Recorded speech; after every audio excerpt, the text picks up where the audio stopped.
The Chilterns Chalk Streams project has led a major habitat improvement project on the Hamble Brook, a winterbourne chalk stream that flows down the Hambledon Valley, joining the Thames between Henley and Marlow.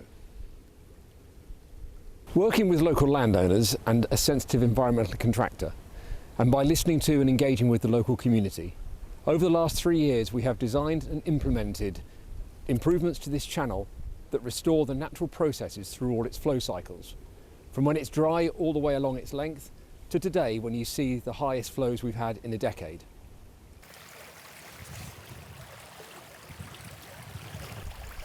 It's quite an important watercourse because a lot of it is actually winterbourne, and which means that it's a chalk river, but it only flows at certain times of year. It quite often, after the rain has come through the winter, it will then flow and then it can dry up again. And sometimes that's on an annual basis, and sometimes that is it can go dry for several years. If you'd come to this site a couple of years ago, it would have been a sedimented, over-widened channel with poaching from cattle footprints. It would have had little of its sinuosity that you see behind me today, and it would have had embankments that prevented the high flows from spreading out into the wider river corridor. You would have seen alder, bramble and hazel dominating the channel, and with their branch shedding and shading, they were further impeding channel flows and then denying the growth of the in-channel and marginal vegetation. This is a channel that would have lost a lot of the natural character associated with a winterbourne chalk stream. The Environment Agency have had a long-standing interest in this watercourse because it's a little standalone watercourse, and the issue with it being winterbourne, we know it has challenges because it's been so messed about with in the past, and it's had a history of having cattle having free rein because when there's no water in it, people don't really respect it as a river.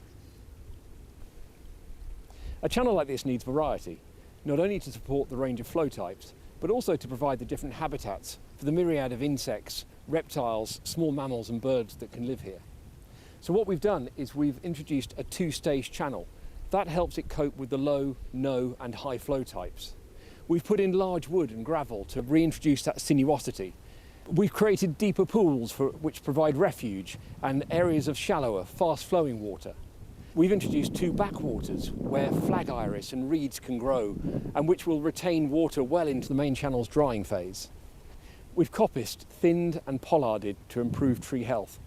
And by planting where trees are absent, we've improved the natural temperature control of the environment and better balanced the mix between sunlight and shade. We use monitoring techniques such as riverfly and modular river survey in order to provide a set of baseline data against which we can measure progress. We also work with local communities to try and establish a regime that allows that monitoring to continue well into the future. This engages the local community, but also allows them to verify that we have managed to achieve what we set out to do. The monitoring so far has actually given us quite an improvement in different flow types, which we would expect, but has also identified the presence of winterbourne specialists not seen here before, such as the winterbourne stonefly and the scarce purple-dun mayfly.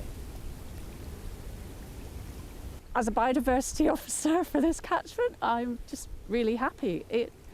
It's could be classed as an exemplar project. It's worked. Not only has the work been done to the river, but it's a really good example of partnership working.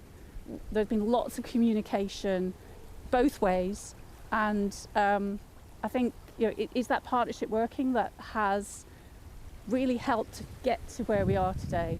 Doing a project like this, I hope that we've recreated what a winterbourne chalk stream can look like, and it can serve as a reference point for future projects. This project itself has managed to restore 16% of the entire Hamble Brook, and by engaging with landowners up and down the valley who are already talking to us and would like to work with us and have a similar project on their site, we could bring that total up to 50%.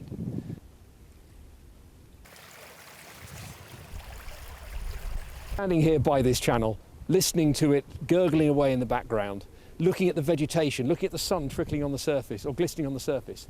It makes me so proud to be here, to be part of a project that has engaged so many people for so long, but delivered something that really is special, and I think will serve the community and the environment for many years to come.